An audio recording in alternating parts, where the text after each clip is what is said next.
ये जो तब्दीली आई है यूं ही नहीं आई है। उमर अब्दुल्ला का स्टैंड इसलिए बदला है क्योंकि उन्हें पता है कि अब सिस्टम बदल गया है। सिस्टम ऐसे बदल गया है कि अब चीजें अगर सही तरीके से जानी है तो उनको लेकर कोशिशें करनी होगी, बात करनी होगी, डायलॉग करना होगा। क्यों मैं ऐसा कह रहे हैं, देखिए जानकारी आपको दे रहे हैं, क्योंकि केंद्र सरकार ने देखिए एलजी की ताकत में इजाफा कर दिया है। जी हाँ, जिस तरह से एक टेंस माहौल था वो अब कंट्रोल में कैसे आया, एलजी ही संभाल रहे थे इतने दिनों से। जम्मू कश्मीर पुनर्गठन अधिनियम 2019 में जो संशोधन किया गया उसके बाद ये तब्दीली हुई है। संशोधन के बाद एलजी के पास ज्यादातर अधिकार है। ऐसे में कॉर्डियल रखना पड़ेगा, बातचीत रखनी पड़ेगी। पुलिस से लेकर सार्वजनिक व्यवस्था का भी अधिकार एलजी को मिला हुआ है। केंद्र सरकार ने एलजी के काम करने का दायरा बढ़ा दिया है क्योंकि एलजी ही इतने दिनों से जब एक 370 हटने के बाद से जब एक तरह से डिलिमिटेशन हो रहा था, तमाम चीजें हो रही थी, उस दौरान एलजी ही संभाल रहे थे और अब उनके साथ बातचीत, कम्युनिकेशन रखना होगा और तभी चीजें बेहतर हो पाएंगी। लेकिन आपको बताएं कि जिस तरह से जमहूरियत की बात होती है, कश्मीरियत की बात होती है, इंसानियत की बात होती है, जो कहते थे वाजपेयी, उमर अब्दुल्ला समझ रहे हैं कि अब इस कश्मीर में वही लागू करना पड़ेगा, तभी बेहतरी आएगी। और यही वजह है कि बदले बदले सुर उमर अब्दुल्ला के नजर आ रहे हैं। रिपोर्ट आपके सामने रख रहे हैं।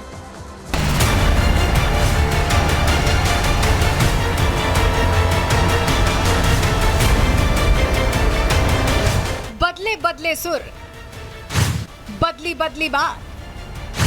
सवाल है कि आखिर क्या है बात जो एनसी शुरू से ही 370 की धुर विरोधी रही, जिसने अपना पूरा चुनाव इस मुद्दे पर लड़ा, जिसने 370 को लेकर बीजेपी सरकार पर निशाना साधा। अब विधानसभा चुनाव जीतने के बाद उसी पार्टी के नेता उमर अब्दुल्ला बदले बदले नजर आ रहे हैं।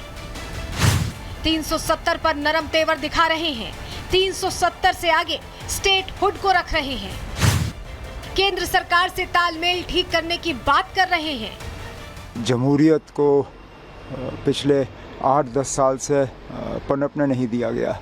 वोटरों ने बहुत सोच समझ के अपने वोट का इस्तेमाल किया। अब हमारी जिम्मेदारी है कि हम अपने काम के ज़रिए अपने आप को इन वोटों के काबिल और इन वोटों के लायक जो है वो साबित करें।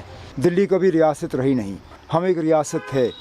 2019 से पहले जम्मू कश्मीर अपने आप में एक रियासत थी और हमें रियासत का दर्जा एक वादा दिया गया है। कैबिनेट का पहला फैसला ये होगा कि वो एक रेजोल्यूशन कैबिनेट की तरफ से पास करें कि मरकज़ को अब जम्मू कश्मीर में रियासत का दर्जा देना चाहिए। नई दिल्ली के साथ एक तालमेल तो बनाना ज़रूरी है। दिल्ली के साथ झगड़ा करके ये मुतालबे, ये मुश्किलात हल नहीं होंगे। सवाल है कि क्या उमर अब्दुल्ला समझ चुके हैं कि जिस सरकार ने 370 को लागू किया उसी सरकार से उसे हटाने की बात करना नासमझी होगी। शायद उमर अब्दुल्ला ये समझ चुके हैं कि अगर 370 को लेकर आवाज तेज की गई तो एलजी और सरकार के बीच तकरार बढ़ेगी। हालांकि नेशनल कॉन्फ्रेंस के कुछ नेता अब भी 370 के मुद्दे को जिंदा रखने की बात कर रहे हैं। ये मुद्दा ही नहीं है, ये सिर्फ कहने के लिए मुद्दा नहीं है, ये हमारे दिल के बहुत करीब है, ये हमारी आइडेंटिटी का हिस्सा है। इसको हासिल करने के लिए हम वादाबंद हैं और जरूर कोशिश करेंगे, ऐसी कोई बात नहीं। वहीं बीजेपी ने भी उमर अब्दुल्ला की तरफ नरम रुख अख्तियार किया हुआ है।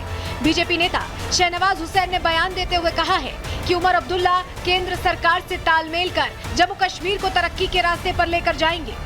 वो सरकार बना रहे हैं और जम्मू कश्मीर में तो हम लोग इस बात से खुश हैं कि जमहूरियत की जीत हुई है। हम लोग उस दल से आते हैं जहां व्यक्ति से बड़ा दल और दल से बड़ा देश। देश का सवाल है कि जम्मू कश्मीर में जिस तरह लोगों ने डेमोक्रेसी में, जमहूरियत में यकीन दिखाया है, तो जमहूरियत की जीत हुई है। उमर अब्दुल्ला केंद्र से तालमेल करके और तरक्की के रास्ते पे ले जाएंगे, ऐसा उन्होंने कहा है। हालांकि ये पहली बार नहीं है जब बीजेपी और एनसी के रिश्तों में हल्की मिठास देखी गई हो।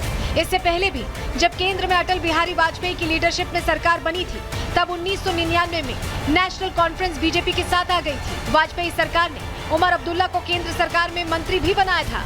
हालांकि बाद में दोनों की राहें अलग हो गई, लेकिन फारूक अब्दुल्ला को आज भी वाजपेयी याद आते रहते हैं। फारूक गाहे बगाहे वाजपेयी की तारीफ करते रहते हैं। इतना ही नहीं, फारूक अब्दुल्ला ने प्रधानमंत्री नरेंद्र मोदी की नीतियों की भी कई बार तारीफ की है। साफ है कि अब उमर भी इस रास्ते पर चलकर केंद्र सरकार के साथ तालमेल बिठाकर एलजी के साथ संवाद रखकर जम्मू कश्मीर में विकास का एक नया रास्ता देख रहे हैं।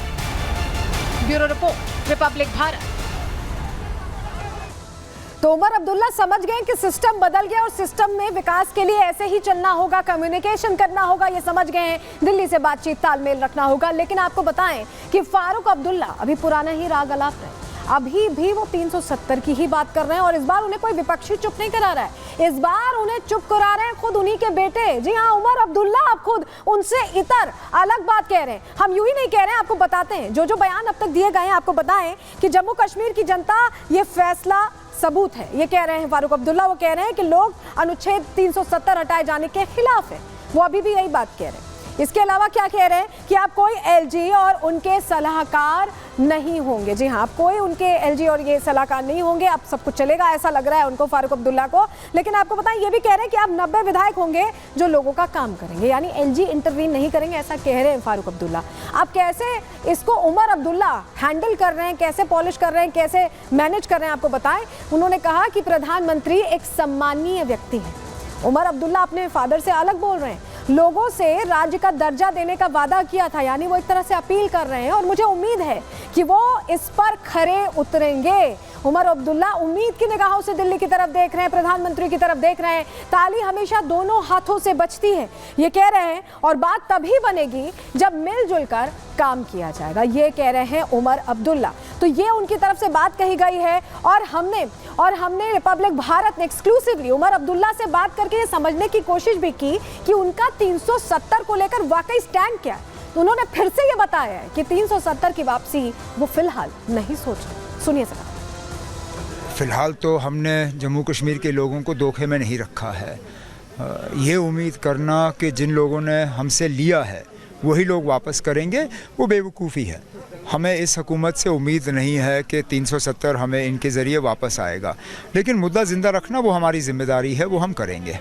सर, स्टेटहुड का जो मुद्दा है वो लगातार आप उठाते रहे हैं, उसको लेकर क्या कहना चाहेंगे? हमें रियासत का दर्जा वापस मिलना चाहिए। जब माननीय प्रधानमंत्री जी ने बार बार ये कहा है कि जम्मू कश्मीर को इलेक्शन के बाद रियासत का दर्जा मिलेगा, और बीजेपी ने भी हमेशा कहा है कि ये 3 कदमों में होगा, डिलिमिटेशन, इलेक्शन, स्टेटहुड। 2 कदम हो गए, डिलिमिटेशन, स्टेट इलेक्शन खत्म, अब स्टेटहुड। तो सुना आपने, स्टेटहुड की बात कर रहे हैं उमर अब्दुल्ला, और भारतीय जनता पार्टी इस पहल का स्वागत कर रही है। अगर वो तालमेल बैठाना चाहते हैं, बातचीत करना चाहते हैं, विकास करना चाहते हैं, तो बीजेपी का कहना है कि वो तो विकास के लिए प्रतिबद्ध है ही, और कश्मीर के विकास के लिए और प्रतिबद्ध है। सुनिए जरा आरपी सिंह को क्या कह रहे हैं। ये डिपेंड उन पे करेगा कि वह कितना रचनात्मक संबंध रखना चाहते हैं। हम तो चाहते हैं कि जम्मू कश्मीर 2047 तक देश के अग्रणीय राज्यों में हो। जो विकसित भारत का सपना प्रधानमंत्री मोदी जी का है, उसमें जम्मू कश्मीर भी उसका हिस्सा हो, और जो नया कश्मीर का सपना मोदी जी का है उसमें वह हिस्सेदारी डालें, उसमें हिस्सा बने, और कश्मीर के अंदर जो समस्याएं उसको हल करने के लिए हम तो पूरी तरह तैयार हैं। और पिछले 5-6 साल में लगातार प्रधानमंत्री मोदी जी ने, अमित शाह जी ने कोशिश कर वहाँ पर पुल, IIT, IIM, एम्स, ये सब की सब सुविधाएं, स्कूल, कॉलेजेस भरपूर दिए हैं, सड़कों का जाल बनाया है। उसको और कैसे बेहतर करना है वह बताएं, परंतु एक बात ध्यान में रखें, देश के संविधान को ध्यान में रखते हुए जो काम करेंगे उसमें पूरा सहयोग उनको मिलेगा।